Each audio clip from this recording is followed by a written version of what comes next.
Namaste and welcome to Pods by PEI, a policy discussion series brought to you by Policy Entrepreneurs Inc. My name is Kushi Hang, and in today's episode we have Anurag Acharya, Director of Practice at PEI, in conversation with Anthea Mulakala. Anthea is the Senior Director of International Development Cooperation at the Asia Foundation. Over the last decade, she has worked in Asian development cooperation, particularly understanding how rising powers such as India and China are transforming the 21st century aid and development landscape.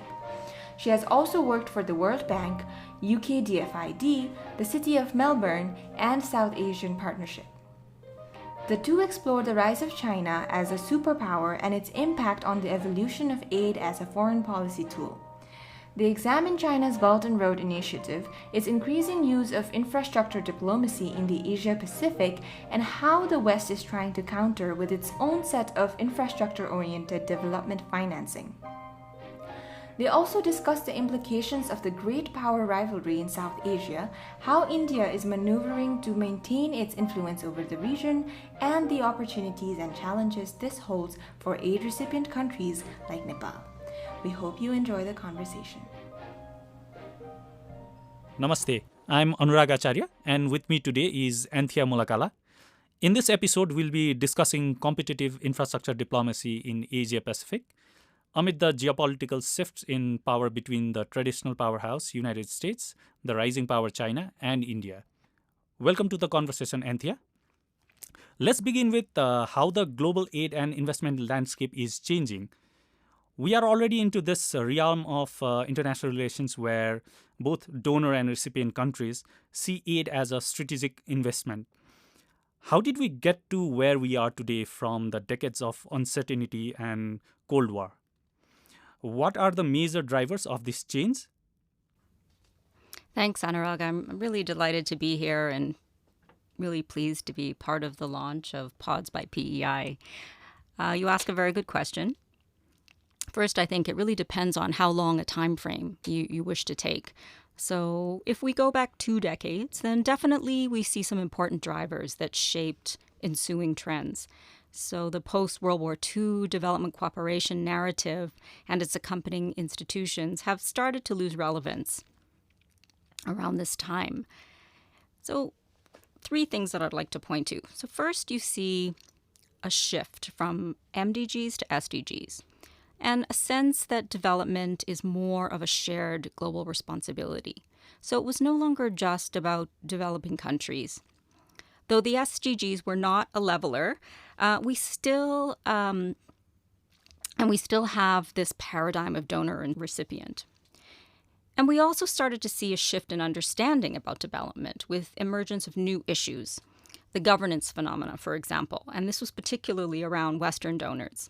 And there was a considerable pivot away from infrastructure types of development cooperation and from hardware towards more governance-related issues. And then the shift went back the other way and back towards infrastructure. And then we saw, I think, going into this century, much more of an emphasis on issues like conflict, middle-income countries, and climate change. So a second important trend or driver, I would say, is the rise of Asia, especially China and other countries with resources and capacities to share. And China, in particular, in the post-global financial crisis period, had excess capacity to export. And this also engined the infrastructure push in many, many parts of the world.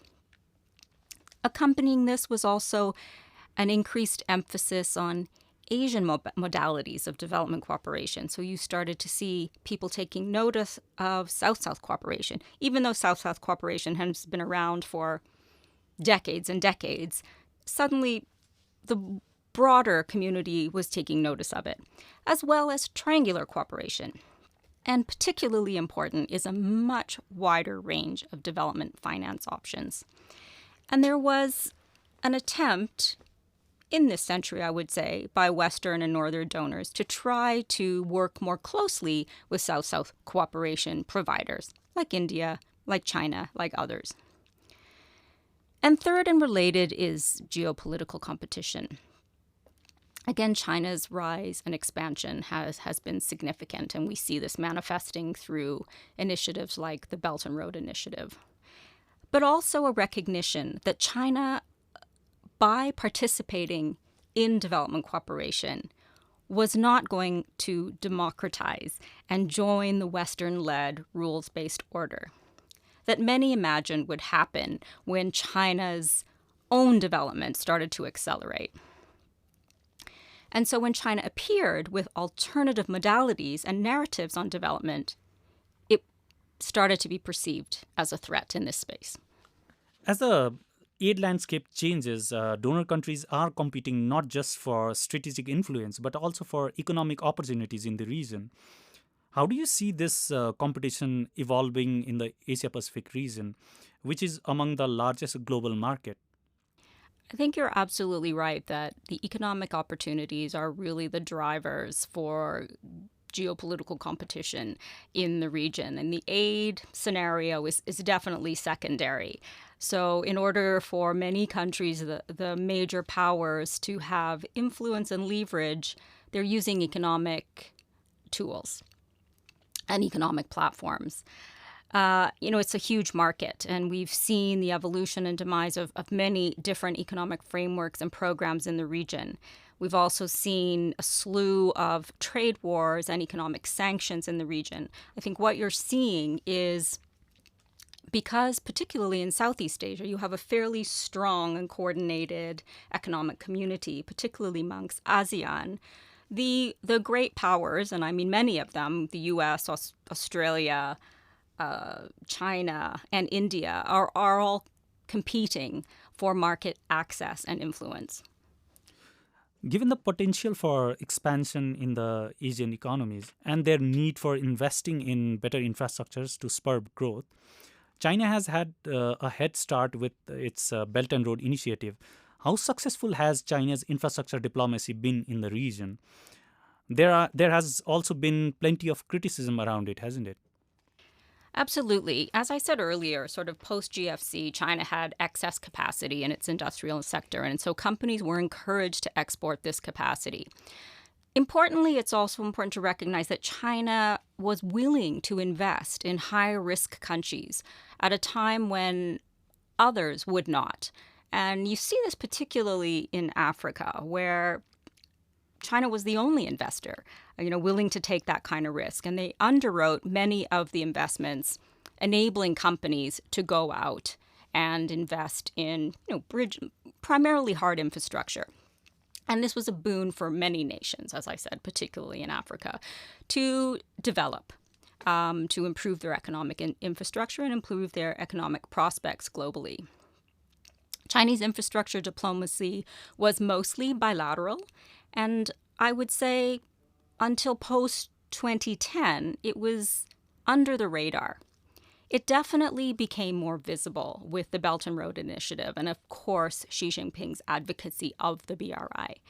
The BRI provided a way to connect the dots of Chinese infrastructure investment and also streamline and coordinate these investments better. You're right that there's been a lot of criticism and a lot of problems. At a high level, we see debt, white elephant projects.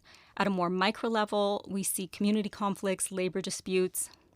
The BRI investments peaked in around 2016, and China since has tried to streamline.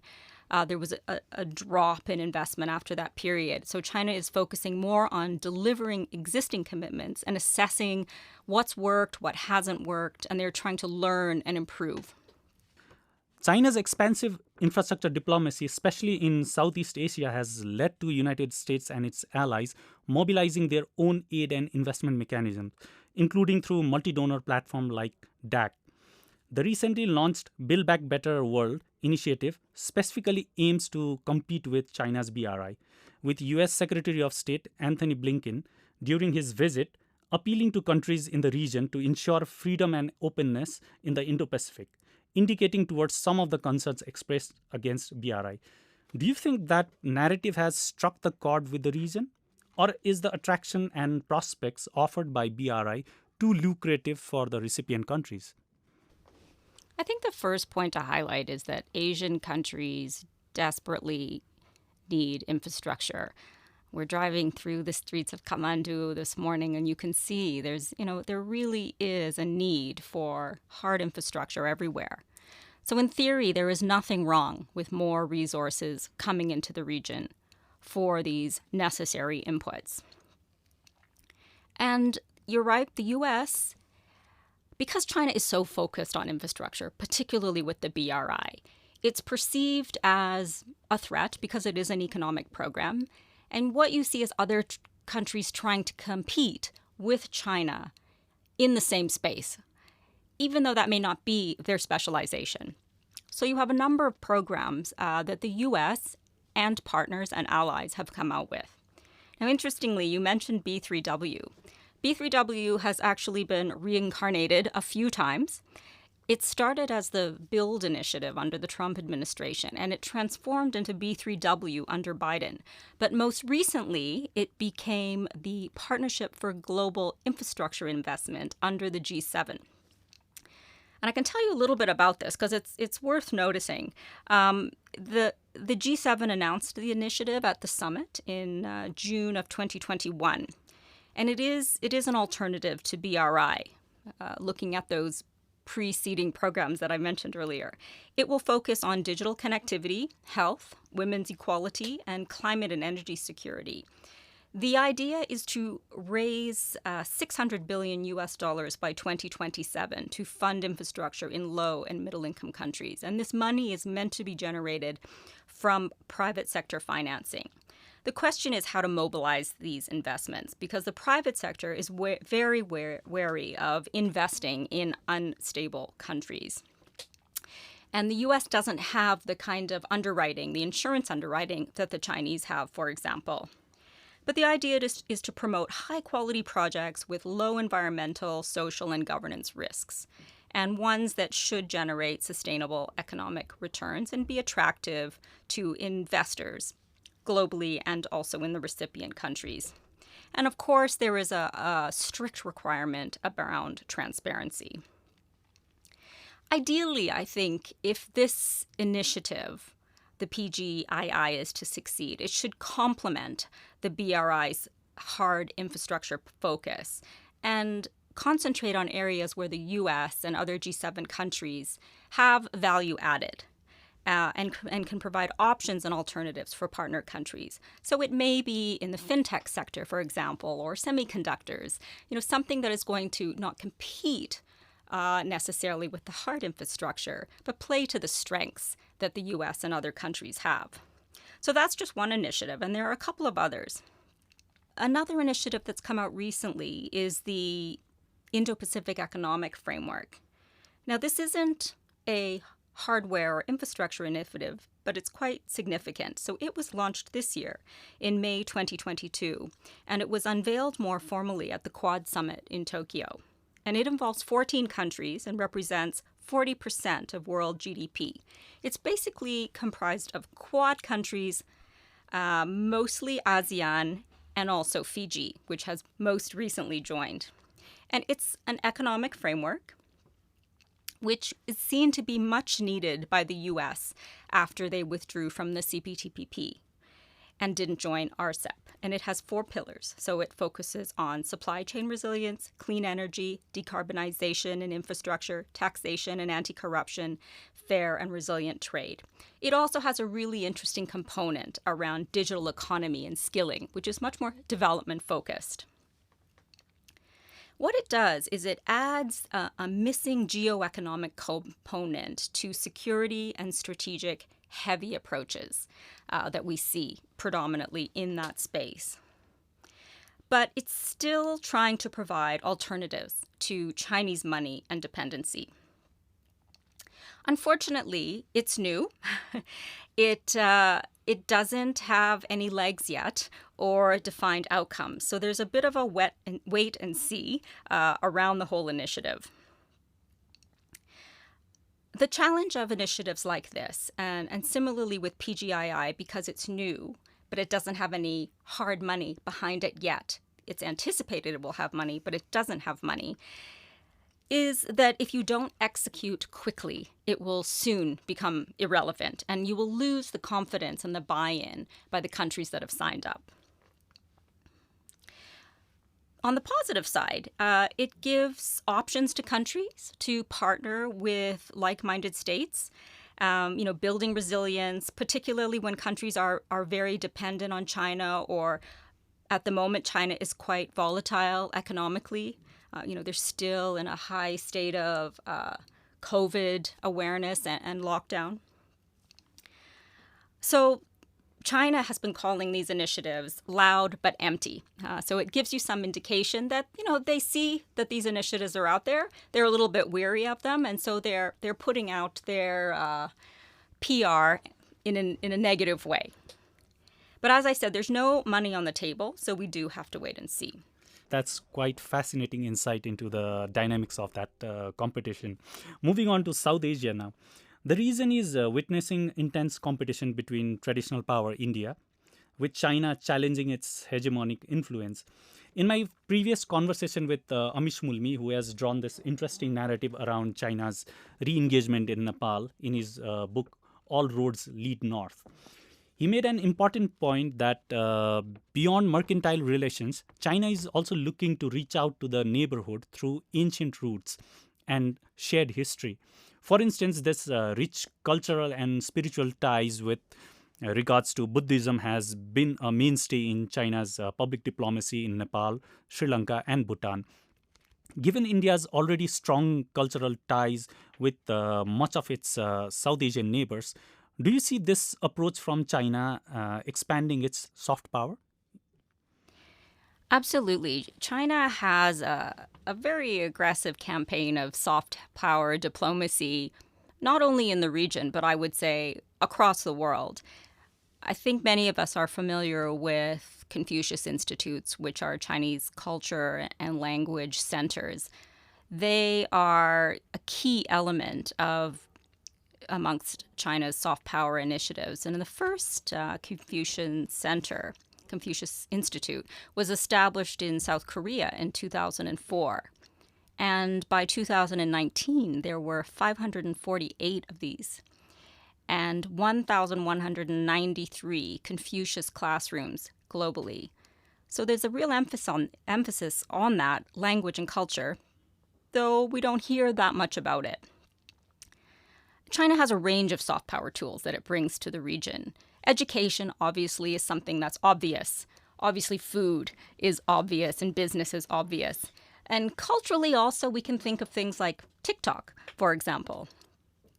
And in 2011, interestingly, there was the Chinese government launched a $7 billion plan to enhance its soft power through, and one of the key elements of it was a campaign around China's panda diplomacy, wherein the panda, which is China's national treasure, is leveraged for soft power initiatives. So if you go on the internet or on TikTok or any social media, it's like watching cat videos, right? Panda videos are everywhere and people love them. And so this is, another way to reach a different kind of market, a younger market, through social media.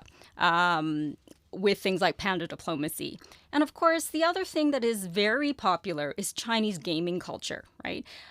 Even though they have really cut back and cracked down on the gaming culture in China, it's definitely spreading across the world. And again, these are things that we don't think of as overtly as some aspects of India's soft power in the region, but they're definitely there and have a huge impact.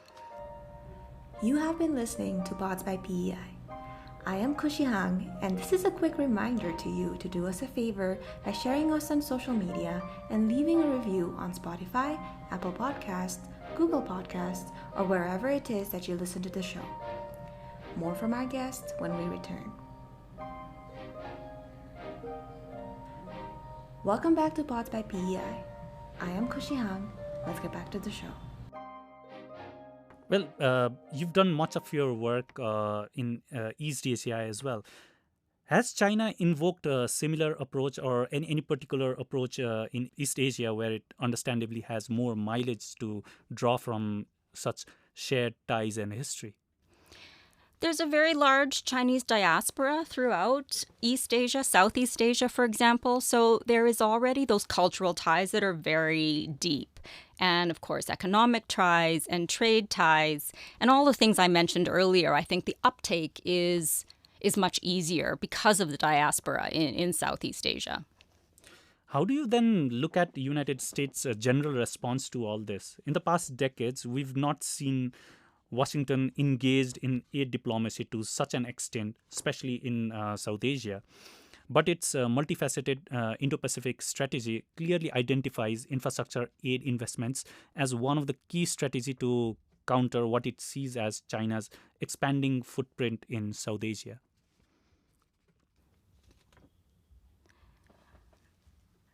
So the U.S.'s Indo-Pacific strategy is probably the first one and perhaps the most dominant one. And clearly it had a foundational objective of countering China's influence. But there are many other Indo-Pacific strategies that followed suit, including India has an Indo-Pacific strategy. Many Western and Eastern countries have an Indo-Pacific strategy that explicitly or other attempts to counter China's rise and expansion in the region.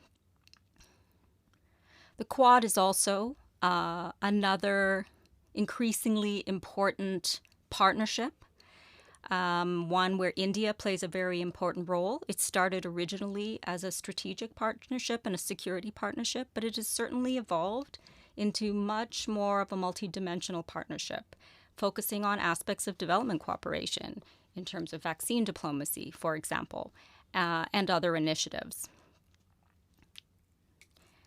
And I mentioned earlier the various economic frameworks that are really a corner and a pillar stone of the U.S.'s strategy in the region. So the IPEF, the Partnership for Global Infrastructure Investment, and the U.S. also has introduced something called the Blue Dot Network, which is an initiative which attempts to give a seal of approval or a blue dot around infrastructure initiatives that meet a certain set of standards and criteria. Would you say that there is then complementarity to Indian and US aid diplomacy in South Asia? And if yes, does it mean India will no longer resist US in what it calls its own sphere of influence? There are definitely some similarities, and you definitely see India moving closer to the U.S. in some aspects. The main driver of India's Indo-Pacific strategy is counterbalancing China's influence in South Asia and the Indian Ocean region. India envisions an open, stable, secure, and prosperous Indo-Pacific region, and its IPR is premised on the adherence of an international rules-based order. So there's definitely synergy there with the United States. Now, India seeks to position itself as a southern leader and provider of development assistance and security in the region, and it uses existing bilateral, regional, and multilateral fora to pursue its interests. So freedom of movement, navigation, trade, and connectivity are critical to India's interests in the Indo-Pacific region, as are maritime and defense concerns, linked to its national and regional security. So India's partnerships with ASEAN and the Quad being India, Australia, Japan, and the US, are central to its Indo-Pacific regional partnerships. And Australia and India also have complementary interests in the region, as well as the US and India. And these range from areas like infrastructure and connectivity, climate resilience, energy security, humanitarian response, and as I mentioned earlier, vaccine initiative that has come out of the Quad. India is a very interesting case in that sense, isn't it? It's arguably the largest recipient of aid in subcontinent, bringing in external investments to fund its huge infrastructure gaps. But over the past decades, New Delhi has also been actively providing aid in the neighborhood. Where does this put India in the realm of big power competition? China and India both consider themselves developing countries, and they categorize their development cooperation as South-South cooperation. This is nothing new. and it reflects the spirit of South-South cooperation, which is not about charity, but which is really about reciprocity. India is also the second largest contributor to the Asia Infrastructure Investment Bank, and at the same time, it's its largest borrower. India is the most important partner to many countries in South Asia because of the long history. And as I said, in South Asia, the two main superpowers really are India and China. But India's backyard is increasingly becoming China's backyard. And India faces significant problems in terms of its delivery of its development cooperation. Its lines of credit, which are a significant pillar, have problems with execution and problems with delays. And it's still a challenge that India struggles with. So in some senses, it's hard to compete with China. One, because the resources are so much bigger in magnitude, but also because China has a speed of delivery which is unmatched, really, by many others. It's been an interesting conversation so far, as we have discussed plenty from the big power perspective in terms of their interests and motivations in the region. And this is usually the case even in any other discussion on international relations, where we are mostly interested in studying interests and motivations of big powers. But how important is the recipient perspective in the changing aid landscape, especially in times when we see recipient countries becoming more assertive? For instance, Sri Lanka's critical response to BRI recently and its refusal of MCC compact as well. We also saw a lot of contentions over MCC in Nepal. On the other hand, there is Bangladesh, which continues to benefit from Chinese, Indian, as well as US aid. Do you see a conscious attempt by the recipient countries to append this discourse on aid diplomacy, to put their own interests and motivations up front at the negotiating table? I think it's very, very important for partner countries, recipient countries, to reflect on the situation and not see it as one that is threatening or challenging, but one that also offers opportunity. If development cooperation is deployed primarily as a tool for advancing foreign policy and geostrategic interests, then the starting point is competitive. The platforms will be used to undermine the adversary's country interests and intentions, and partner countries will have little faith in the sincerity and sustainability of either's commitment. So how do we step back from this precipice and reclaim space for development cooperation that is really driven by the urgent priorities, development priorities and challenges of the day, and definitely puts recipient countries in the driving seat? So there are a few strategies or suggestions that I can offer. So one is middle power diplomacy. Middle powers can forge a favorable and preferably peaceful balance of power in the region. However, they will need to step up and present their narratives to break through the geopolitical gridlock. And here, when we talk about middle powers, we're talking about India, Japan, South Africa, Brazil, Indonesia, Australia, Korea, and others. Middle powers can work through multilateral institutions and form coalitions with other middle powers to tackle international challenges and demand priority and commitment to a development agenda.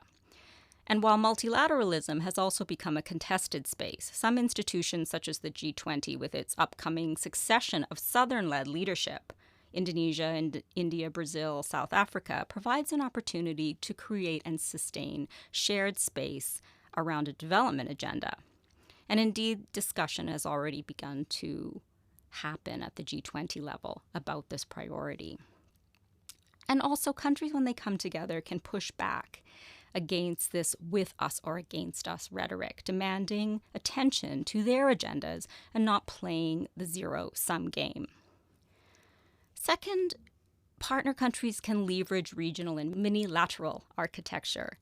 So strengthening regional architecture can allow smaller states to shape the terms of engagement for external actors, providing development financing to the region, including on infrastructure, connectivity, economic resilience, and other regional development initiatives.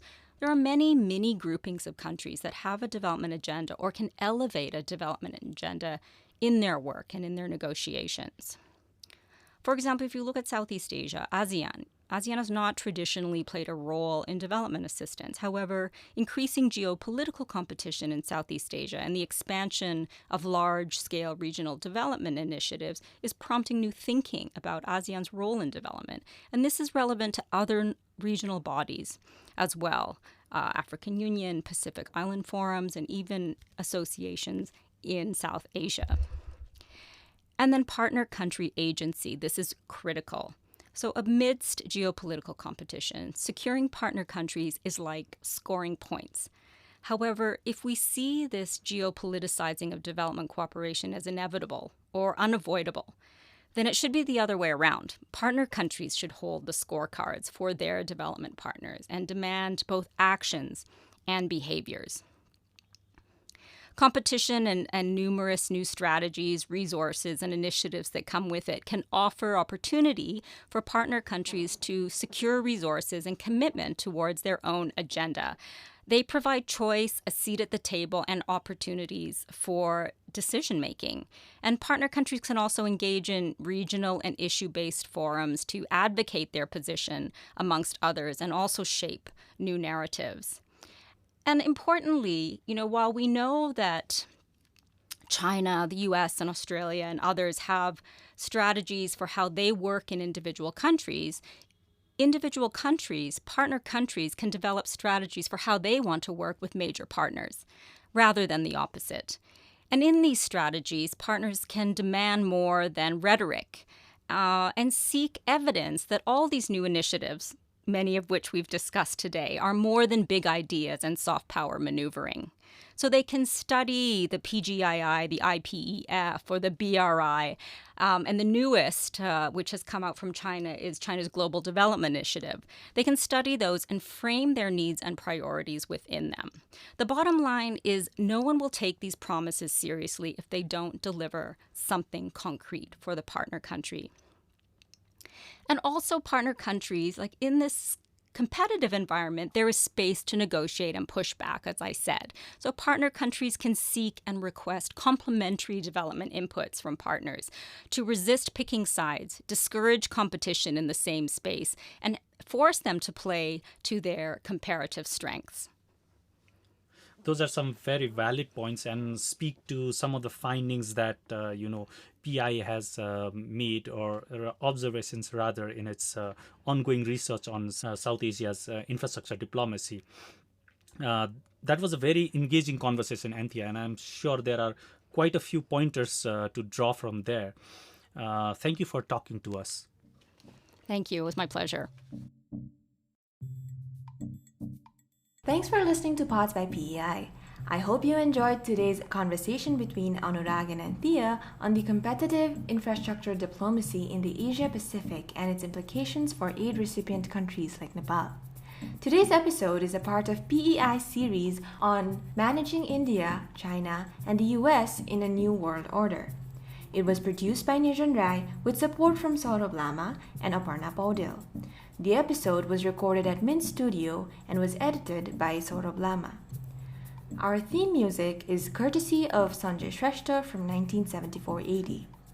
If you liked today's episode, please subscribe to our podcast.